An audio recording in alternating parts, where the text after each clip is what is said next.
ہماری بہنیں لیتی نہیں ہیں۔ پہلی بات تو یہ ہے کہ بھائی بہنیں لیتی نہیں ہیں، کبھی یہ کہا ہے کہ اس مرتبہ ہم بھائی نہیں لیتے، بہنوں کو دیتے ہیں؟ ہم نہیں لیتے۔ جتنا کروڑ پتی بھائی ہوگا وہ نہیں چھوڑے گا، وہ نہیں چھوڑے گا، نہیں میرا تو حصہ میں تو نہیں چھوڑتا، بس تو چھوڑ دے، بہن کو دے دے۔ اس مرتبہ ہم بہنوں کو دیتے ہیں بھائی، ہم تقسیم نہیں کرتے، ہم اپنی ساری کی ساری جائیداد جو ابا جی چھوڑ کے گئے ہیں ہم بہنوں کو دیتے ہیں۔ جتنا مالدار بھائی ہوگا وہ کبھی نہیں چھوڑے گا، یہ کہے گا بہنیں نہیں لیتی۔ دوسری بات یہ ہے کہ آپ ایک مرتبہ بہنوں کو دیں، زمین ہے اس کا قبضہ دے دیں، اس کی فصل ان کو دے دیں، پھر میں دیکھتا ہوں کون سی بہنیں واپس کرتی ہیں۔ ان کو اپنی اولاد عزیز نہیں ہے، ان کی اپنی اولاد عزیز ہے، ہر ایک اپنی اولاد، تو کہاں عزیز ہے ان کو زیادہ؟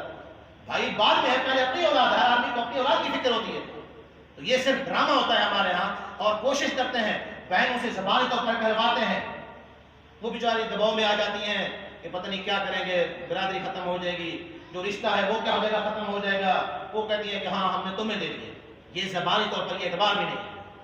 زبانی کہنے کا کہ ہم نے تمہیں دے دیے، اس زبانی کہنے کا شرعی طور پر کوئی اعتبار بھی نہیں ہے، اور نہ جی اس طرح کی اجازت آدمی لینے کی کوشش کرے، بلکہ ان کو خوشی سے ہنستے ہنستے، او بھائی یہ اللہ نے آپ کو حق دیا ہے، اس میں ہمارا کوئی وہ نہیں ہے، دخل نہیں ہے، اللہ نے آپ کو حق دیا ہے، ہم نے دگنا دیا ہے، اور بیٹھ کر پیار محبت کے ساتھ تقسیم کر لیتے ہیں، جتنا تمہارا بنتا ہے جو تم لو، جتنا ہمارا بنتا ہے ہم لیں گے، اللہ اسی میں برکت دے گا۔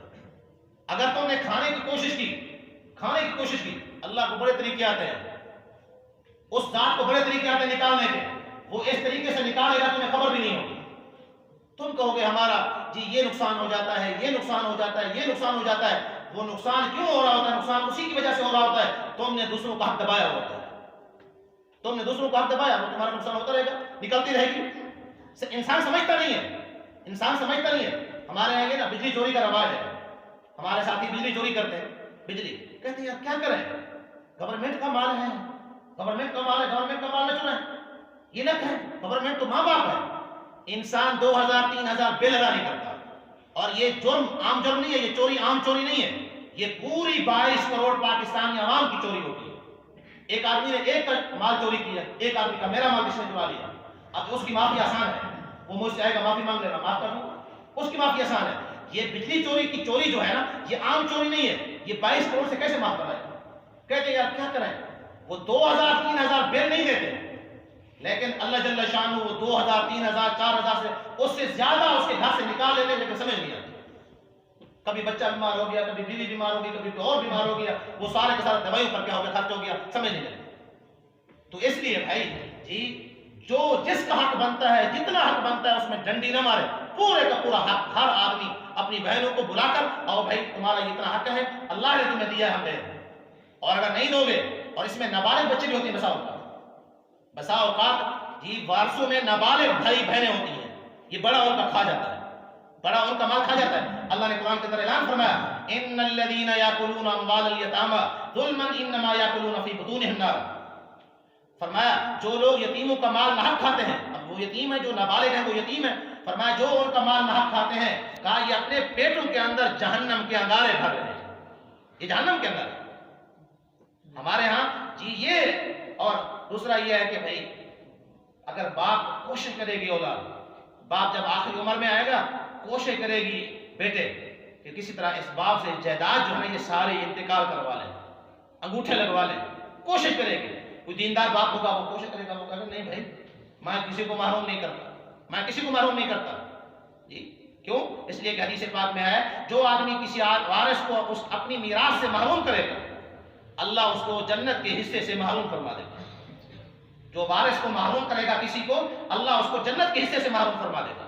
تو اس لیے بھائی اور کوشش کرتے ہیں، جب والد چلا جاتا ہے تو اب ماں زندہ ہوتی ہے، اب ماں پر دباؤ ڈالتے ہیں، ماں بیچاری بیٹیوں کے پاس تو نہیں ہوتی، بیٹوں کے پاس ہوتی ہے، اب ماں کو کہتے ہیں اماں اب تھوڑی سی بچی ہوئی ہے، تیرا حصہ ہے، اب وہ بہنیں بھی شریک ہوں گی، اب یہ تو ہمارے نام کر دے۔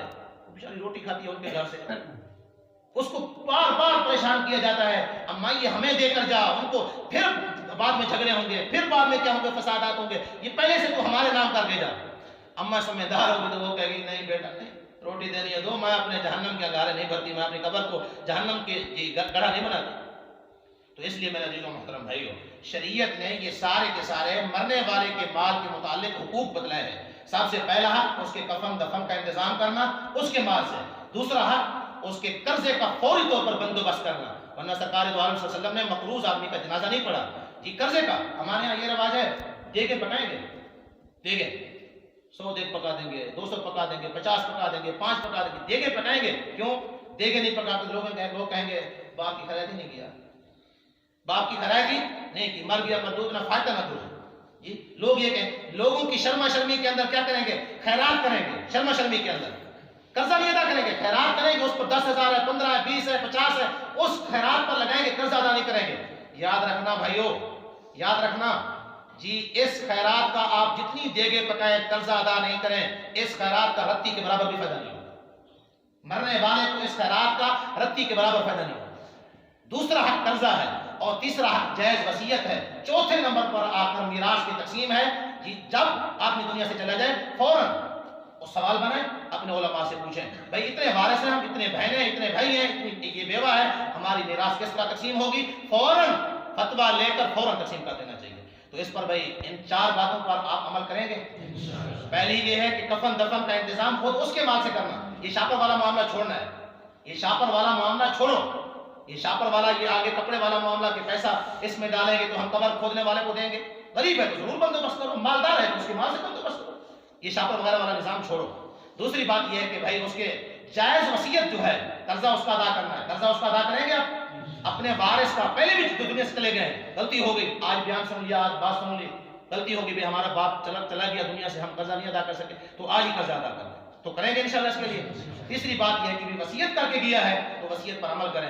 چوتھی بات جو سب سے اہم بات تھی وہ یہ ہے کہ تقسیم کو اللہ کے لیے فوراً تقسیم کریں، ورنہ اپنی قبروں کو جہنم کے اندارے نہ بنائیں۔ حدیث شریف میں ہے جو کسی کی ایک بالشت کھاتا ہے، ایک بالشت، زیادہ نہیں، ایک بالشت کھاتا ہے، فرمایا کل قیامت کے دن 7 زمینوں کا توق بنا کر اس آدمی کی گردن میں ڈالا جائے، ایک بالشت۔ تو آج دیکھ لو آپ کتنے کھائے جا رہے ہیں بھائی۔ دعا اللہ جل شانہ مجھے آپ کو عمل کرنے کی توفیق نصیب فرمائے۔ وما علینا الا البلاغ۔